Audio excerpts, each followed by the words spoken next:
कि जब 2005 से 2014 तक चौधरी भूपेंद्र सिंह हुड्डा जी थे, उन्होंने मेवात के लिए कितने काम किए थे। और अब जब से सत्ता छोड़ी है 2014 से 24 तक आज तक इस सरकार ने मेवात में कोई ऐसा काम नहीं किया जिसकी हम यहां इस मंच के माध्यम से बता सकें। हम तीनों विधायकों ने आप लोगों की कोई ऐसी समस्या हमने नहीं छोड़ी, छोटी से लेके बड़ी तक, जो विधानसभा में हमने नहीं उठाई हो आपकी, लेकिन इस बीजेपी सरकार ने आज तक नहीं सुनी। हमारे प्रतिपक्ष नेता हमारे साथ बैठे हैं, तब भी मेवात की कोई बात उठती है विकास की तो सबसे जोर लगा के विधानसभा में हमारे उपनेता के साथ मेवात की वो लड़ाई लड़ते हैं। आज तक किसी ने मेवात की लड़ाई नहीं लड़ी। जब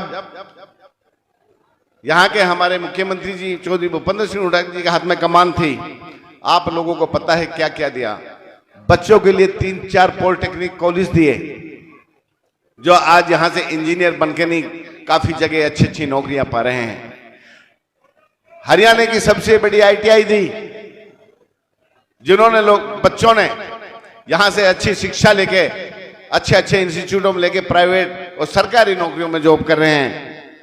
यहां मेडिकल स्वास्थ्य की बहुत कमी थी, तो चौधरी भूपेंद्र सिंह हुड्डा ने यहां 700-750 करोड़ का मेडिकल शहीद हसन का मेवाती बनाया, जिसमें आज BP की शुगर की दवाई नहीं मिलती है, जिसकी छत टूट चुकी है, जिसका इतना बेहाल है कि वहां डॉक्टर भी नहीं मिलते हैं। यह हालात इस बीजेपी ने यहां कर रखा मेवात में। पीने की पानी की कमी थी, जब कोंडल गांव से रेनीवेल का 450 करोड़ राजीव गांधी परियोजना के नाम से मेवात वासियों की जो प्यास थी वो बुझाई थी। सोहना से लेकर नहू तक 4 लेन का रोड काम किया था तो ये मुंडागा तक सरकार चली गई थी, लेकिन इस सरकार ने नहू से लेकर मुंडागा तक आज तक हमने विधानसभा में 100 बार ये क्वेश्चन भी लगा दिया, उठा भी लिया, लेकिन इस सरकार के ऊपर कोई फर्क नहीं पड़ती।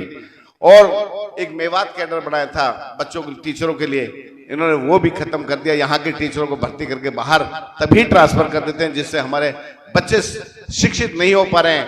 और इतनी कमी है टीचरों की कि 101 तो ऐसे हैं जिनमें 2-2 टीचर हैं, 60 ऐसे स्कूल हैं जिनमें कोई टीचर ही नहीं है। और जब हमारे CM साहब थे सत्ता में तो यहां से बम्पर नौकरियां लोगों को मिली थी। आज जब भी लिस्ट आउट होती है 1 या 2 या 5 ये हिस्सा मिलता है हमारे। इस सरकार ने इतनी नाइंसाफी हमारे साथ मेवात के साथ की है कि मेरे ख्याल से मैं तो ये भी कहता हूं, नेता और उपनेता दोनों बैठे हैं, कि ये सरकार मेवात को हरियाणा का हिस्सा नहीं समझती।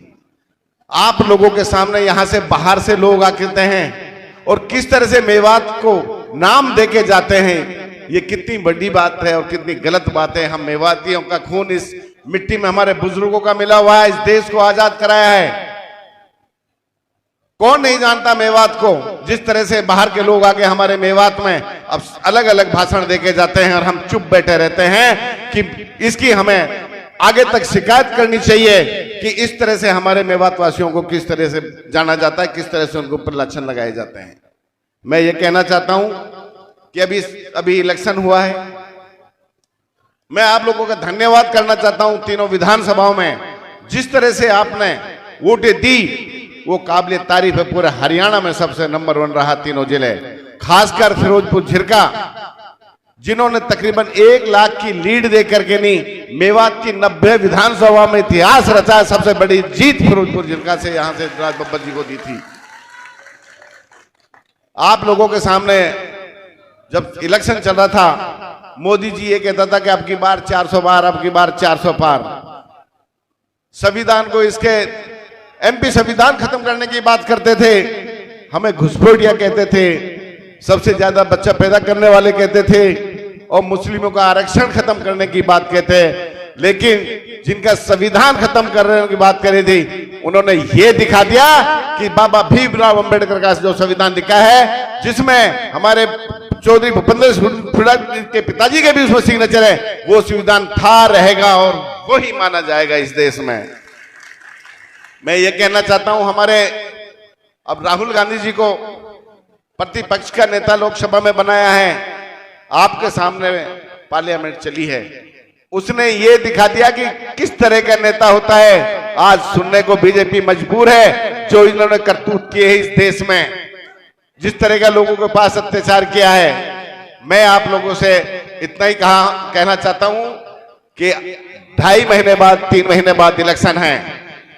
जिस तरह से आपने अब लोकसभा में कांग्रेस को वोट दी थी, इंशाल्लाह इसी तरह से कांग्रेस के जो भी कैंडिडेट होगा उसको उसी तरह से जिताना।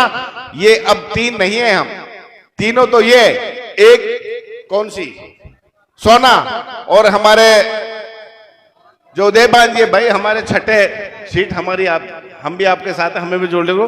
6 सीटें चौधरी भूपेंद्र सिंह हुड्डा के हम मेवात से जीत के भेजेंगे। और आप लोगों के सामने जब पहले 22-23 में यहां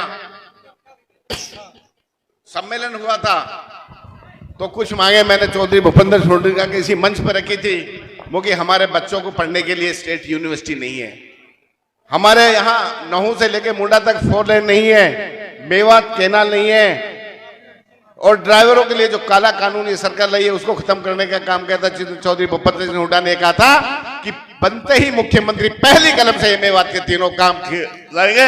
वो रिकॉर्डिंग आज भी मौजूद है। मुझे फिर याद दिला रहा हूं चौधरी भूपेंद्र सिंह हुड्डा जी को कि हमारी इस मांग को जरूर रखें। मैं फिर दोबारा से सभी आप साथियों का और जो हमारे नेता इनका धन्यवाद करना चाहता हूं, और ये वादा दिला रहा हूं कि आप मेवात से चिंता मत करो, यहां से आपको 5-6 सीट इंशाल्लाह हम जीत के देंगे। आप सभी का बहुत बहुत धन्यवाद। जय हिंद, जय भारत, जय कांग्रेस।